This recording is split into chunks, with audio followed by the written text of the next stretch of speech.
In today's video, I am going to teach you how to add form in Freshsales Crm. To begin, sign in to your Freshsales account and look at the left-hand navigation bar. You are going to start in the admin area because web forms are managed from your CRM settings. Click the admin settings option, which is shown as a gear icon. This opens the section where you can control how leads and contacts are captured and organized. Next, find the category called Leads, Contacts, and Accounts. This is where Freshsales groups the tools related to contact data. Inside that area, click on Web Forms. Web Forms lets you create a form that you can place on your website so visitors can submit their information directly into Freshsales, helping you collect new leads automatically. Once you are on the Web Forms page, click the Add Web Form button.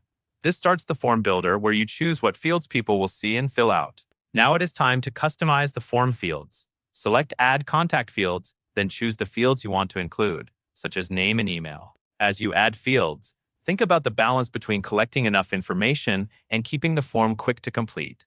For the most important fields, mark them as required. Setting required fields helps ensure your team gets the details needed to follow up, and it also reduces incomplete submissions. After that, configure what happens after someone submits the form.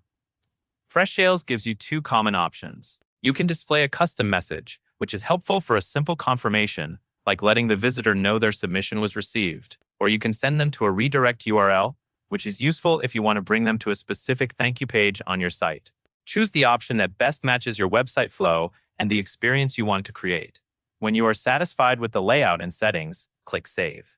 Then select Get Code Snippet. Copy the provided HTML or JavaScript snippet carefully, since this is what connects your website to Freshsales and displays the form correctly. Finally, open your website editor and paste the snippet into your site's HTML body or footer, depending on where you want the form to load. Save and publish your site changes. Then test the form once to confirm submissions work as expected. That covers everything you need to know. And that is all there is to it.